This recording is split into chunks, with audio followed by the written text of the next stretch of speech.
Hey again, guys. So, I'll be honest, I'm still feeling a little weird about posting videos here, but, and I don't know if I'm really gonna do anything else with this channel, but I did feel like I kind of owed you guys a little bit of an explanation as to who I am and why I'm not absolutely freaking out over the fact that I've just found a channel with a girl who looks exactly like me. So, like I said last time, my name is Mel. Well, sort of. It's not really Mel. I don't actually know what my real name is. I grew up in Massachusetts, in this tiny little town called Winsdown. Like, I'm talking graduating class of like 40 kids, if that. And I lived with my mom and my dad on a pond. Not on a pond, like next to a pond. We didn't live in the pond, guys. And then I went to school and decided to move out here when I was 22. And none of that actually happened. None of that is real. That is all a completely made up story. Not made up by me. So when I moved out here, I was at first living with this guy, and I thought he was my boyfriend. He thought that I was his girlfriend. I can't even remember his name now. It's like Gerald or something? I don't know. Something happened. I don't know what happened, but something happened and he disappeared. He just went. And I forgot all about him. I'm probably sounding crazier and crazier right now, but I swear, I have some proof on this. This is not the ramblings of an insane person, I swear to God. So, at the time, I was living in what I thought was my aunt's house, but it wasn't. I don't have an aunt, as far as I know. I don't really actually know much about myself. I was living in her house, her summer home, all by myself. And I realized one day that there were no family pictures anywhere. And there were no books on the shelves. And it was like an empty house. And I had just never realized it. And I started to look around. And, like, this house was huge. It was way too big for just me to be living in. It didn't make sense.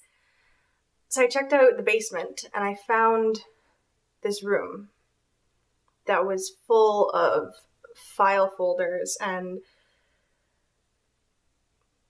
tapes and documents on all these different people. Like, so many dozens of people. I mean, it was locked. It wasn't like just open for me to go into, but kind of,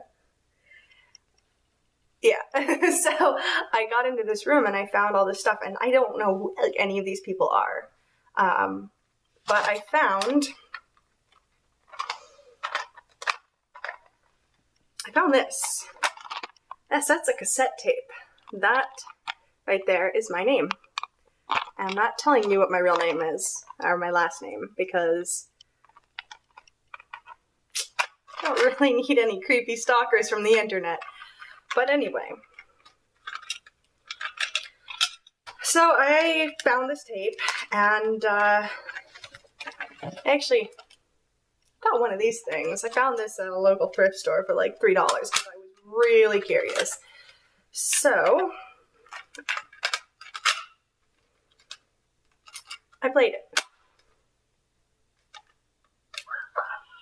This is Dr. White, current head physician with codename Project Shadows.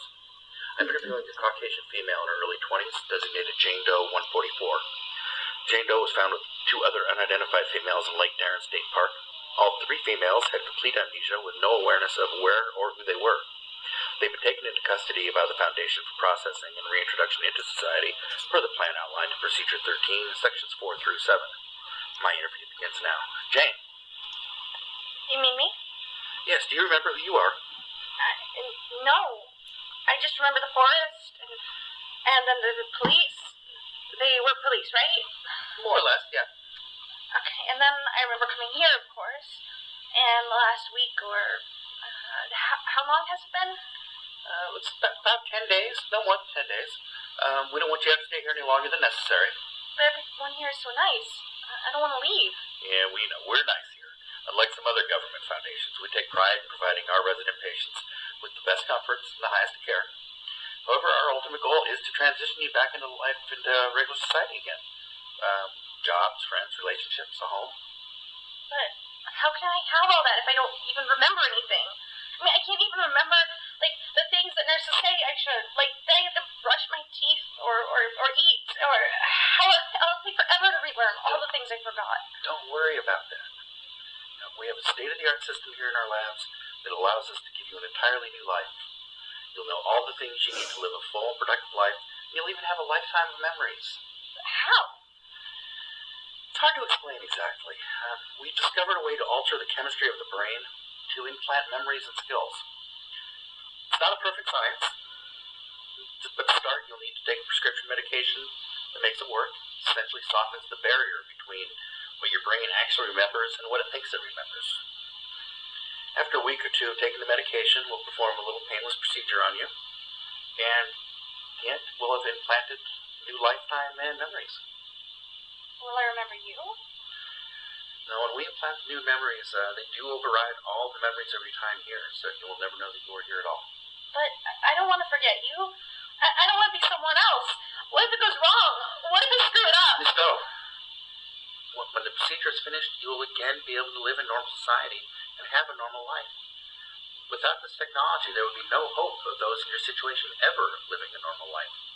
This way you can lead a full, productive life, have a career, and even a family. We don't want you to stay here forever. Okay, I guess you're right. But that means there's no way of getting my own memories back then. Well, unfortunately, we've reached a point where we don't have that technology yet. I assure you, though, so far we've got a 100% success rate with reintroducing our patients into society. I guess that's what I'll do then. I mean, I don't want to forget everyone here, but I really don't want to stay here forever. I'm running out of jigsaw puzzles. Okay. Well, let me write up the prescription for the Memexor right away.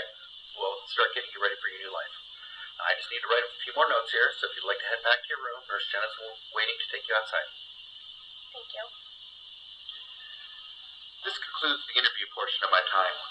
Patient 144. She will be administered a daily dose of the drug Memexor, and in 2 weeks' time will undergo the procedure to implant new memories. After the procedure, she'll have a new identity of Melody, age 22. She'll be placed in a home in the Seattle area with another patient at the center. Better monitor them together that way. They'll also be provided with employment in one of our call centers in the area so they may live a more productive life, as well as be closely monitored for any memory losses or recurrence of incidents associated with Project Shadows.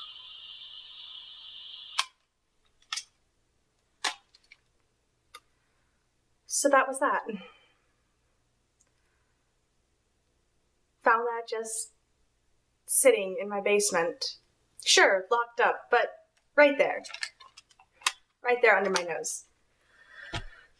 Detailed account of why I can't remember my father's name, my mother's name. I don't know if I have siblings. My name, Melody, it's not my name. It's not me. I don't know who I am. Maybe I'm this Clover girl. I don't know. Anyway, so after I found that, fun fact, the Memexor stuff, it really does a number on you. The only reason I started noticing little things that were wrong with the place was because I stopped taking it. So after I found that, I knew I had to get out because it was basically just being watched by some government organization that I know nothing about. So I left. I quit my job. I lined up a new job first. I had to I wasn't taking the medication anymore, so I couldn't remember much of anything. I had to remind myself 100 times a day who I was, who I thought I was. That's my kitty, hang on. Bottle, hey, you want to be a star? You want to be on camera? No, okay, you don't. He makes things better. He's a good cat. But anyway, yeah, I got out. I got myself another job, I quit, and I found myself an apartment miles away from there. Still in Washington, but Washington's nice. It's a good place to live. Now here I am. Talking to strangers on the internet about who I might be. Bottle, do you know who I am? So that's why I'm not so horrified when I see my face on the screen, and I know it's not Mel. I know I'm somebody else. I just want to know who I was. I want to know who I might be. So I guess I'll keep, well, I don't know if I will, but if I do, I'll keep updating here, and maybe I can put my life back together again. I'd like that.